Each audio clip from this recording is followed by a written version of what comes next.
This is the VOA Special English Health Report. A few months ago, government researchers released the latest American Time Use Survey. It included the average time per day that Americans spent providing child care between 2006 and 2010. Among adults living with children under age 6, women spent 1 hour and 6 minutes a day providing physical care, like bathing or feeding. Men spent 26 minutes.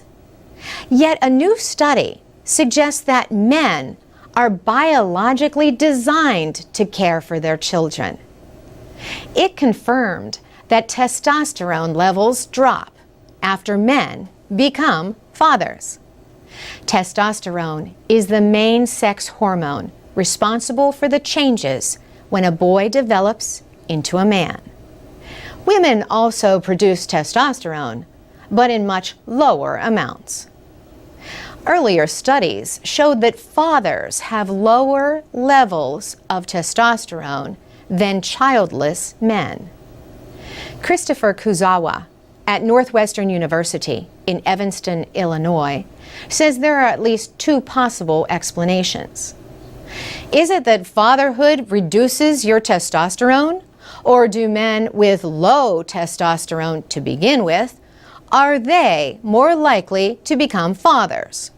And so what we did is we followed men through time and measured their hormones before and after they became fathers. The researchers used findings from a long-term study of men in the Philippines. Their testosterone levels were measured in 2005 and 2009. Some of the men were childless. Others became fathers during that time.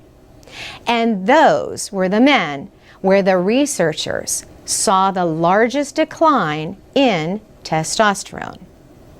The study found that levels dropped by about half immediately after the birth of a child, then rose some. Men who were active in childcare produced less than those who were not active. Testosterone may drop in fathers to get them to pay more attention to parenting than to reproducing. But Professor Kuzawa says there are other good reasons as well. Having high levels of testosterone can increase your risk for diseases like prostate cancer and testicular cancer.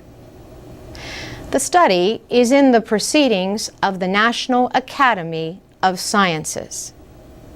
Studies have shown a similar drop in other mammals and in birds after mating periods to allow for caregiving.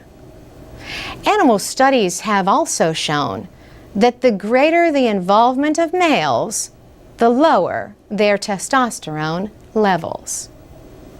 We asked Thomas McDade, another author of the study, if levels also drop in men who adopt children. That is an interesting question, he says, and the next obvious thing to study. For VOA Special English, I'm Carolyn Presutti.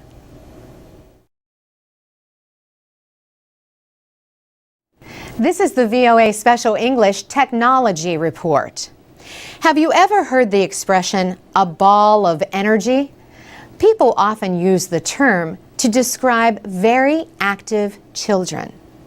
But today, we tell about an invention called the socket that is a real ball of energy.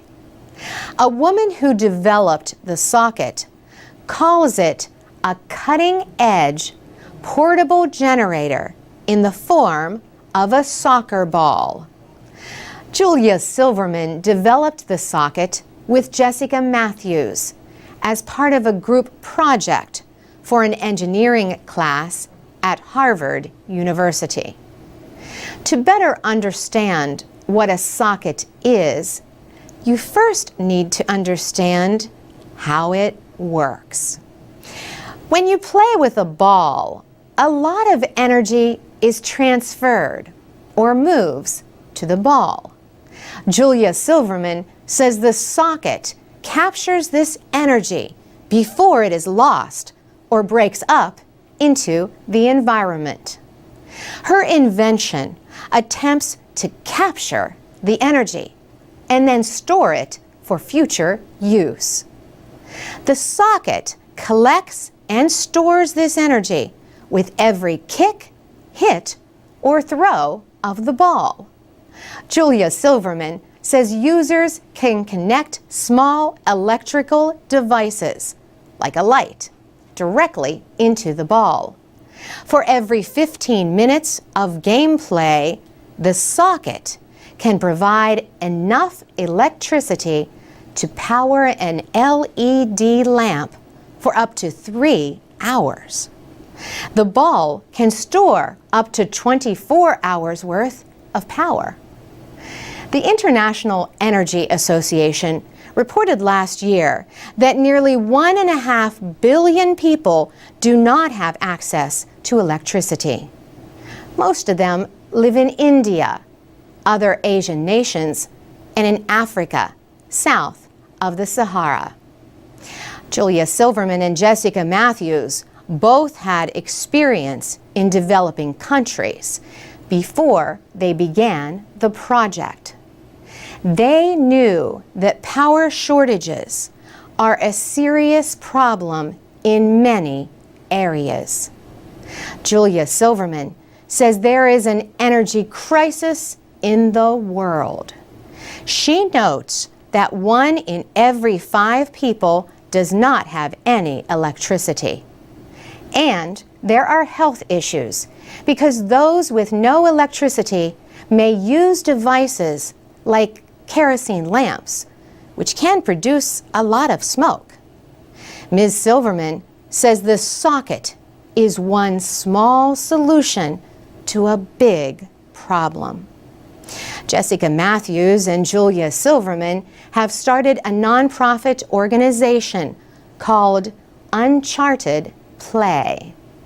They hope their socket ball will shine more light on the problem of power shortages.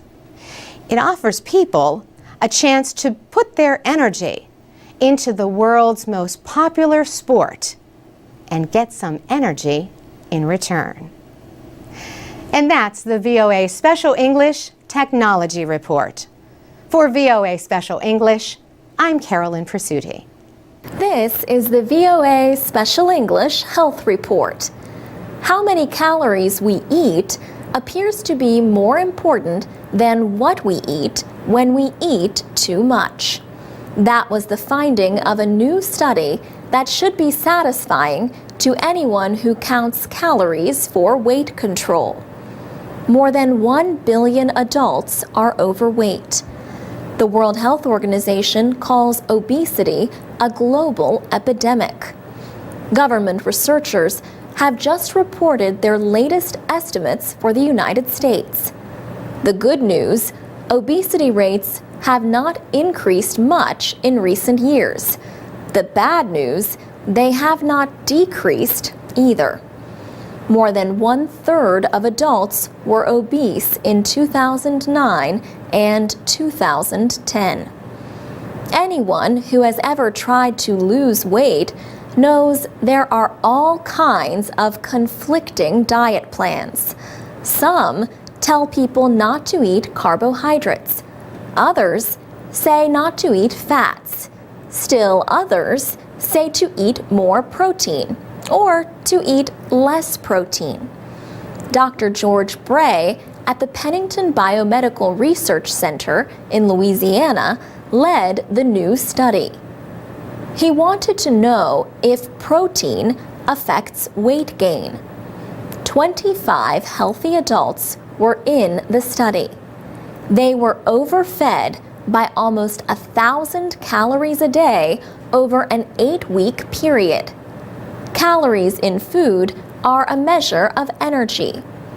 The people followed diets with low, normal, or high levels of protein. Normal was defined as 15% of energy from protein. Dr. Bray says all of them gained weight. Fat storage was exactly the same with all 3 levels of protein. It was the calories that they ate that affected the body fat that they stored. Those who ate a higher percentage of protein gained more lean body mass. Dr. Bray says the opposite happened on a low-protein diet.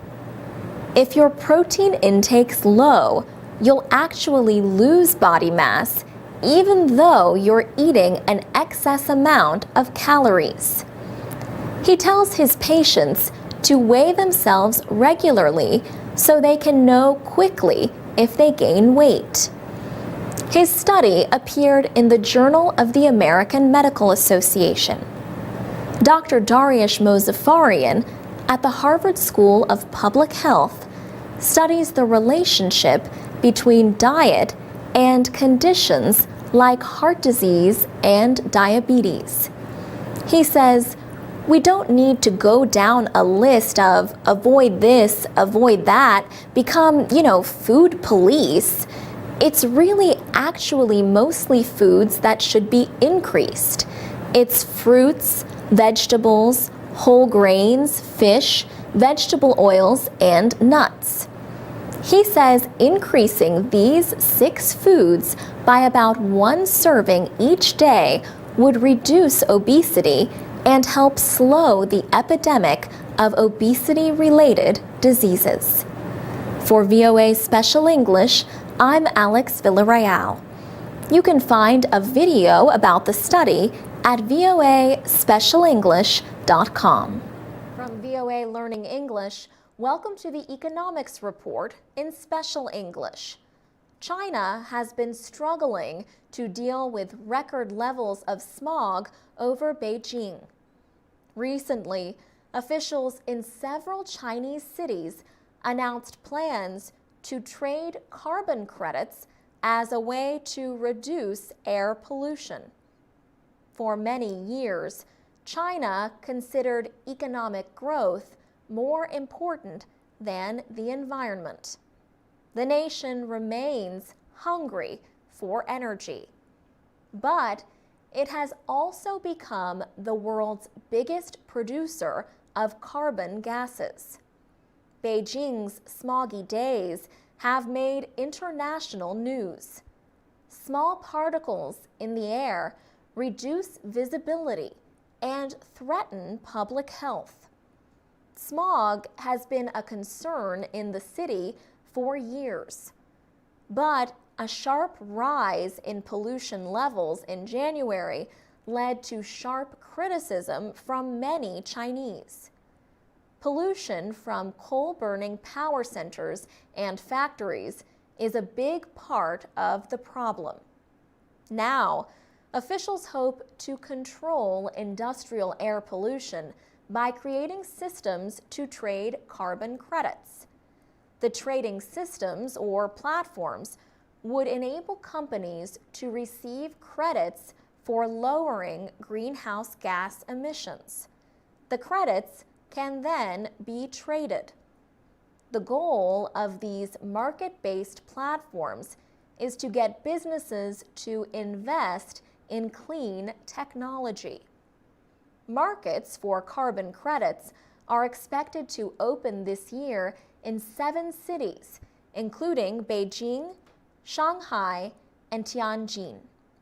Officials say the government has decided to start with pilot programs because carbon trading is something new. China wants to launch a national carbon trading program by 2016. Still, public pressure continues building on the government to find an answer to thick air pollution. Wu Changhua is with the Climate Group. She says the Chinese people are looking at more than jobs. They want a better environment, too. For VOA Learning English, I'm Alex Villarreal.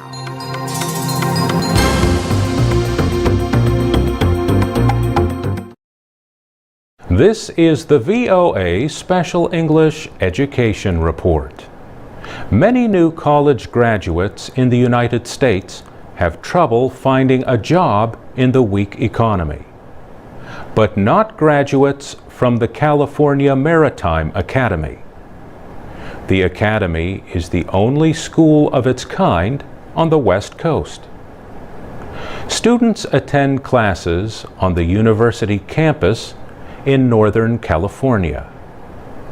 But they also gain experience by going to sea in a floating classroom, the training ship Golden Bear. 288 cadets recently sailed on a 2-month international training cruise. The ship travels south to the Panama Canal. Along the way, it visits countries in Central America and the Caribbean. Vasile Tudoran is a mechanical engineering student at the California Maritime Academy. He spends much of his time working deep in the heart of the ship. He says he is not worried about finding a job. Robert Jackson is one of his teachers. He says the majority of the Academy's students have between 1 and 2 job offers before they complete their studies. He says most of those job offers are between $60,000 and $120,000 a year. In addition to working on ships, he says, engineering graduates from the Academy also get jobs with power companies and satellite companies. Instructor Bill Schmidt says the situation for marine transportation students is not as bright as it was before the economic downturn, but it is recovering. He says most Academy graduates are employed in the industry if they want to be. He also says the coursework is demanding because ship's officers are almost like doctors or airplane pilots. He says people working in the shipping industry have to make the right decision all the time. He says a success rate of 70% is unacceptable. The California Maritime Academy has a 94% job placement rate. Still, only about 900 students are currently studying there. Cadet Andrew DeTucci says the Academy is different from a traditional college. It is a paramilitary school, and the students must wear uniforms. Andrew DeTucci is majoring in marine transportation. He says when he was growing up, he was always told it takes a special person to want to go to sea for a living. In his words, my favorite thing about it is waking up every morning and seeing nothing but the ocean on all sides of you. I get a thrill out of that. For VOA Special English, I'm Mario Ritter.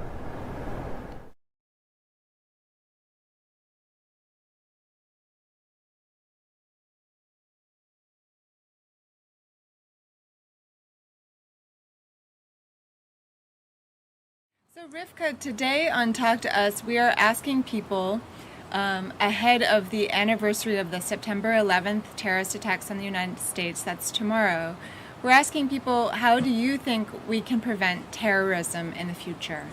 What's the best way? In any country, obviously Indonesia has had terrorism. Has had terrorist attacks, and what do you think is the best way to prevent terrorism?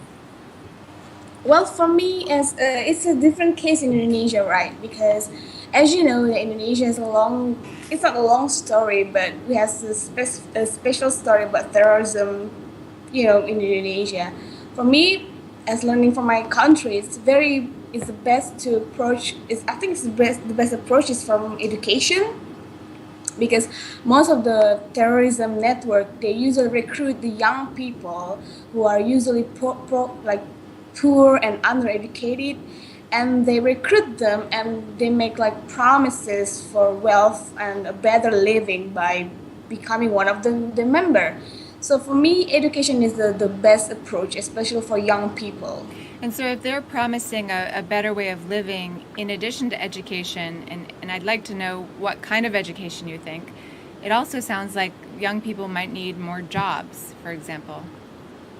Yes, exactly. So for me, like education, as far as I know, maybe the best like formal education in schools. The school should teach them how to, make a better life, like giving moral like life lessons and how to be. I'm not saying like how to be a good person, but giving them what should I say, like something that can carry on their life, something that they can hold on to, something without to live without being, to involve in any extreme actions. I believe that terrorism started as a revenge, as there were military operation over there and a number of other issues, and I feel sorry for them because I feel I am involved in such kind of issues, as I'm one of the Pakistani who is supporting army, and army is there fighting against militants. In fact, militants want something improvement in their area, or Islamic societies there, or whatever their requirements are. We need to discuss them. So when you say you feel like terrorism is revenge carried out by which side? The militants? Or Yeah, I believe that by the militants.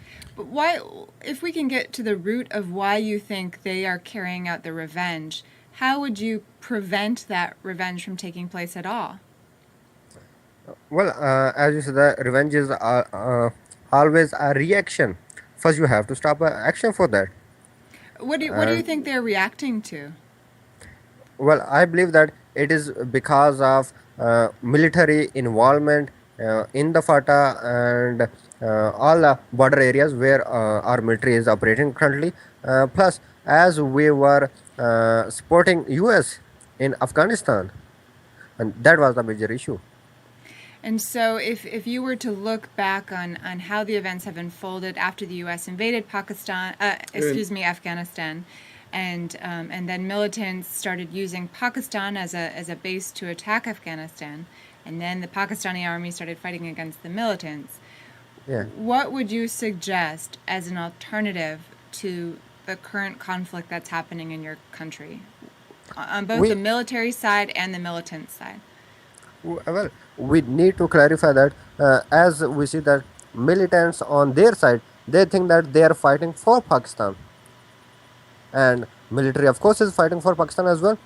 So why they are killing each other if they both are fighting for Pakistan, for the peoples of Pakistan? They need to sit together. They need to talk to each other.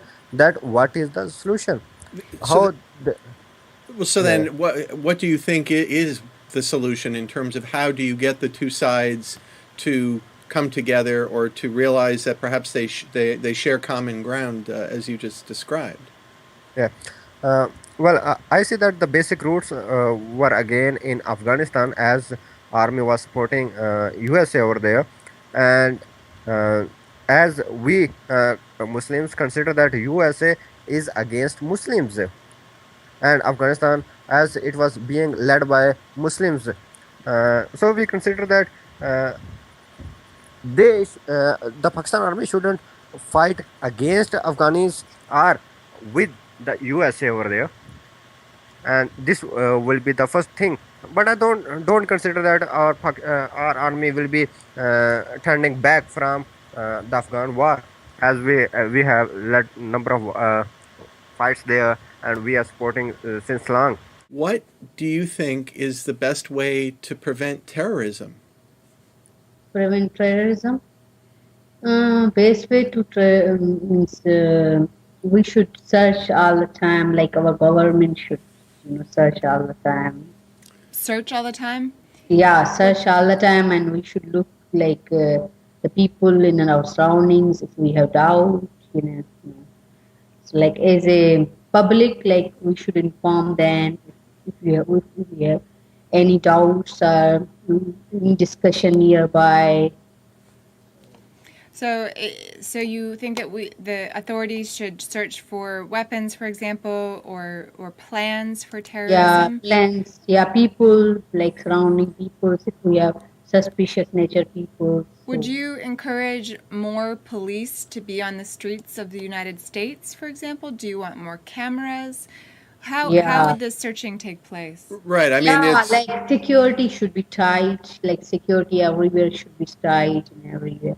Like even though in the streets and the so that would be nice. Like if the security is tight, like camera, some people like the government people.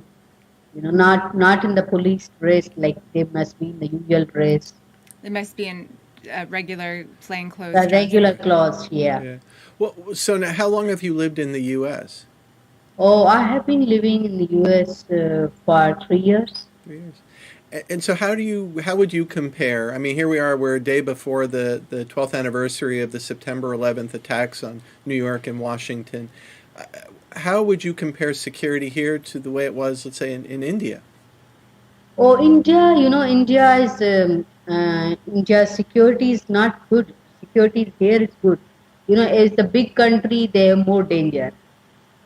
Don't you think so? As a big country, more successful country, developed country is more dangerous. So everyone, we know. But India has also a lot of, crisis before that. But I think security is tight on airports and everywhere when we go. There's a lot of security now. What do you think is the best way to prevent terrorism? Okay, I don't get you because your voice is not clear. If it's possible, right in the sky. Yeah. Sorry. It's okay.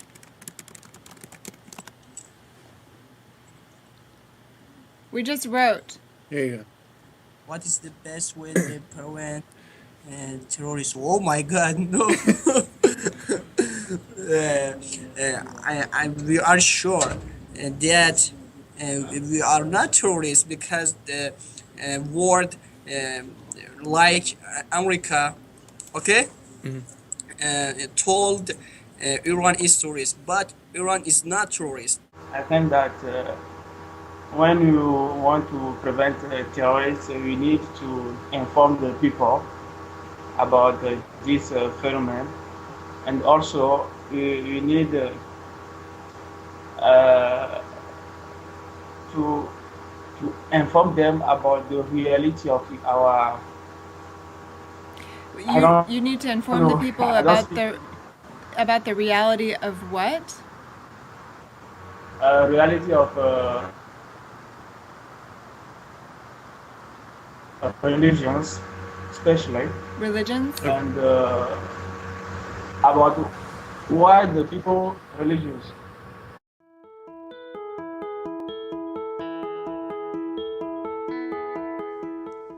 From VOA Learning English, this is the Economics Report. There has been a lot of talk about the debt ceiling in the United States. The debt ceiling is a legal limit on how much the federal government can borrow. Political disputes over that amount have concerned investors in recent weeks.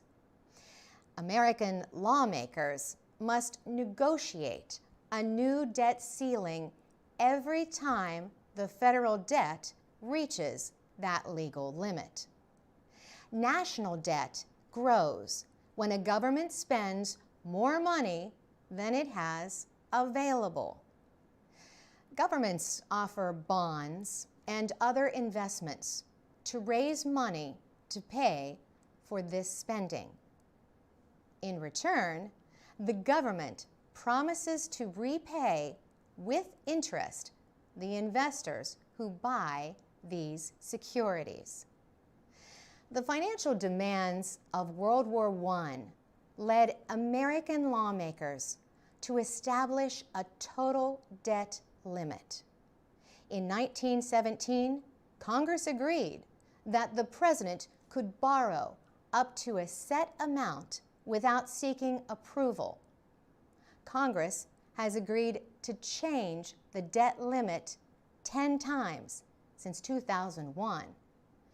But the major parties may disagree on spending levels or on the need to borrow to pay for government operations. Other nations buy United States Treasury securities because they are considered the safest investment in the world. The partial shutdown of the federal government led to worldwide concern about the safety of these investments. Congress agreed to reopen the government without enforcing the debt ceiling, only one day before borrowing reached the legal limit. Lawmakers agreed to let the president decide what the Treasury Department could borrow through February 7th. Congress must now negotiate a new debt limit and resolve other budgetary issues in order to avoid another crisis. For VOA Learning English, I'm Carolyn Persutti.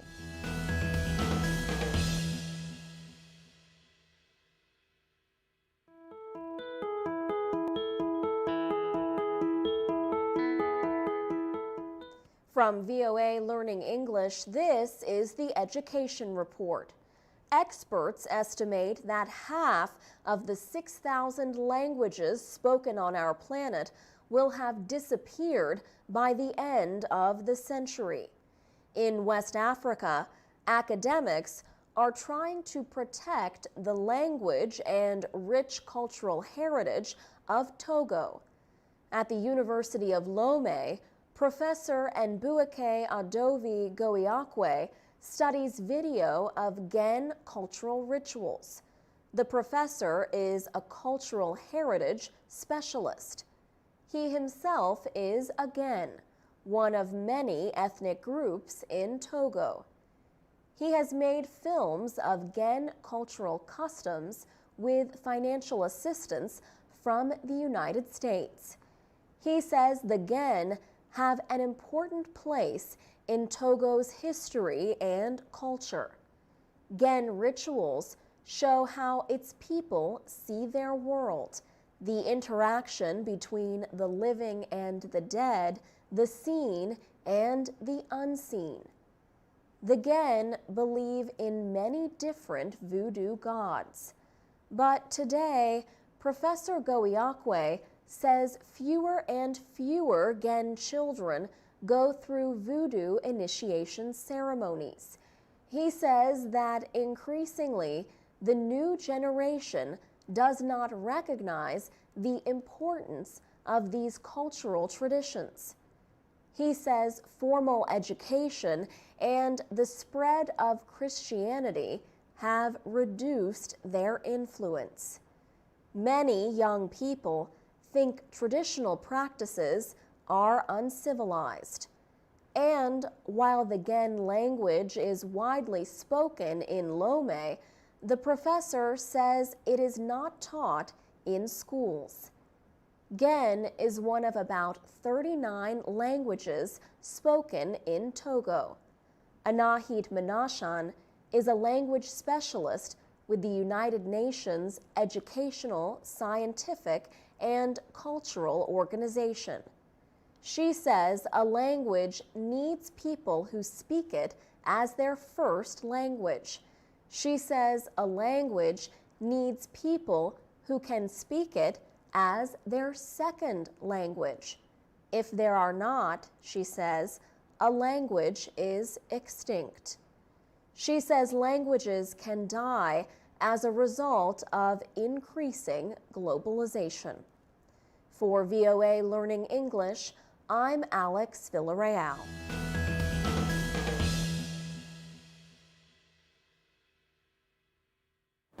This is the VOA Special English Education Report. The National Park Service in the United States will mark its 100th anniversary in 2016. As it nears its second century, the Park Service plans to increase its educational programs for students and teachers.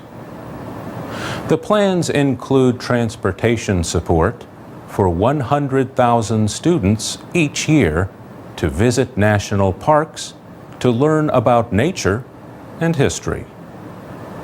For example, Yellowstone is believed to have been the world's first national park when it was established in 1872. Other students will get a chance to see parks in faraway places through Skype and other online programs. The National Park Service also works with partners to provide education. One of its partners is a nonprofit organization called NatureBridge. NatureBridge is celebrating its 40th anniversary and says 1 million young people have taken part in its programs. The organization works with students from kindergarten through 12th grade and uses national parks as its classrooms. It provides field science programs at Yosemite National Park and 4 other locations in California and the northwestern state of Washington. Now, NatureBridge is launching an East Coast Center with a $4 million grant from Google. The program will begin in April at the Prince William Forest Park in Virginia. Students stay for 3 to 5 days in NatureBridge programs. The activities are aimed at developing their science skills.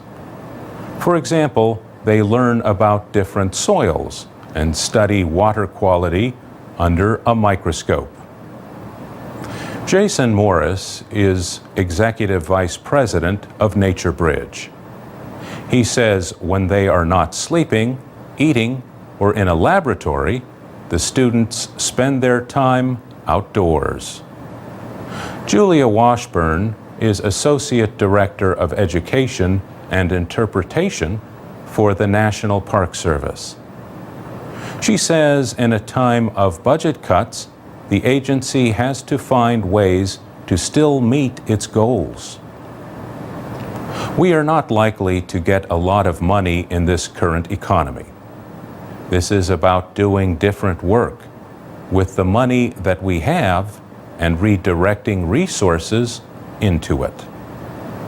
Ms. Washburn says one of the most important services that the Park Service provides every day is nature interpretation. She says interpretation is a form of informal education. So park rangers are interpreters.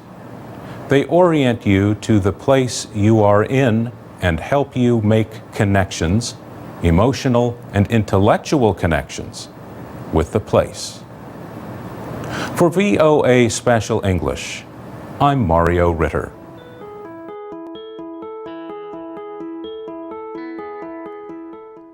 From VOA Learning English, this is the Economics Report. A new report says China's demand for food imports will sharply rise in the next 10 years. The United Nations Food and Agriculture Organization and the Organization for Economic Cooperation and Development made the prediction. They say China will increase its imports of grains, oilseeds, and meat. Angel Gurria is Secretary General of the OECD. He says China's need for food is growing at a time when world food production is decreasing. Imports to China are expected to grow at a yearly rate of 3% to 1.7 million tons by the year 2022.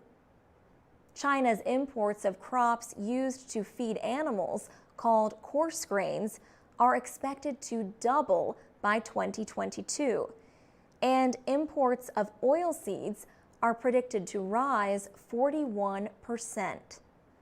Angel Gurria says China's economic growth is fueling its hunger for imports.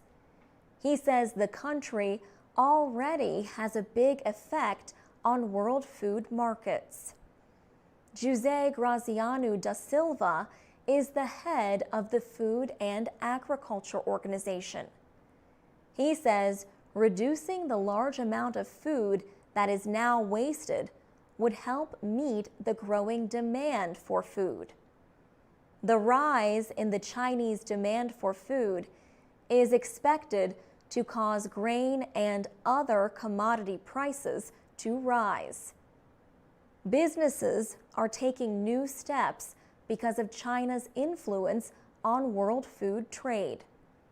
Last month, the Chinese meat processing company Shuanghui announced a $7 billion offer for the American pork company Smithfield Foods. China is already the world's biggest importer of milk and soybeans. It is expected to become the world's biggest consumer of pork, passing the European Union within 10 years.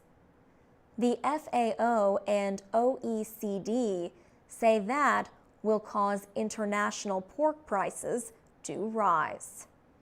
For VOA Learning English, I'm Alex Villarreal.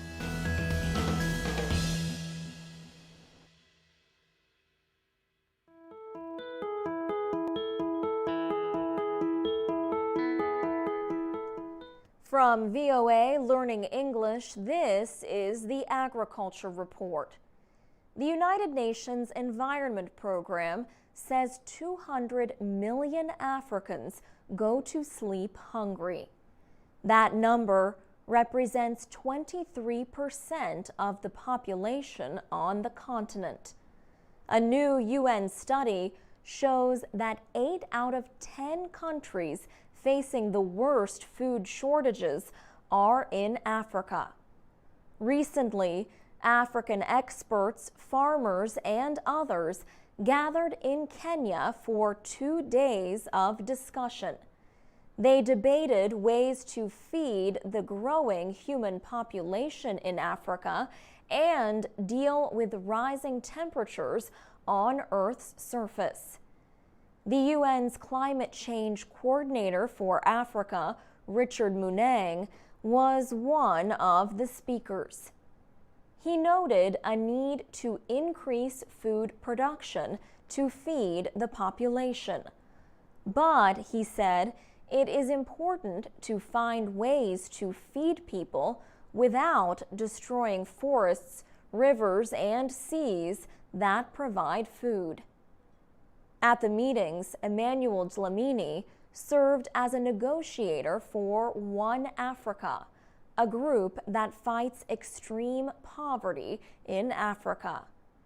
In his opinion, climate change is here to stay. He says African governments and farmers have to look for ways to deal with the changes. Most African countries depend on rain to prepare their farmland and to start growing crops. For the past few years, a lack of rainfall has affected several countries, making their populations dependent on food aid. African farmers say that a combination of unpredictable rain and rising temperatures creates an environment for crop diseases that affects production. The conference also heard from a representative of Nestle, one of the world's largest food companies. Nestle Africa's Hans Jor says farmers need assistance from food processing companies and non-governmental organizations. For VOA Learning English, I'm Alex Villarreal.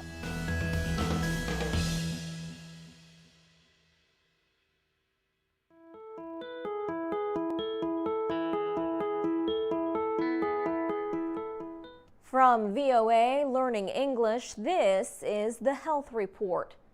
Japan and Germany have the world's oldest populations, but neither country has enough trained healthcare workers to meet the needs of older adults. Now they are turning to Vietnam for help. This month, 100 young Vietnamese are going to Germany as part of a project to train what are called geriatric nurses to work in the European country. The trainees recently completed a 6-month language and culture class in Hanoi. They will spend the next 2 years in an occupational training program. If the trainees pass the final exam, they will be able to work in Germany as geriatric nurses for another 3 years. Germany is facing a crisis as low birth rates combine with a growing population of citizens who are living longer. About 20% of the population is over age 65, and that percentage is expected to continue rising. This is a problem that Japan also faces. Later this year, 150 Vietnamese candidates will go to Japan for 2 years of training at the country's hospitals. After that, they are expected to take the national nursing exam. Japan already trains nurses from the Philippines and Indonesia, but the healthcare system has been criticized for being too restrictive. All candidates must take the same exam, but it is very difficult for foreign applicants because few can speak the Japanese language.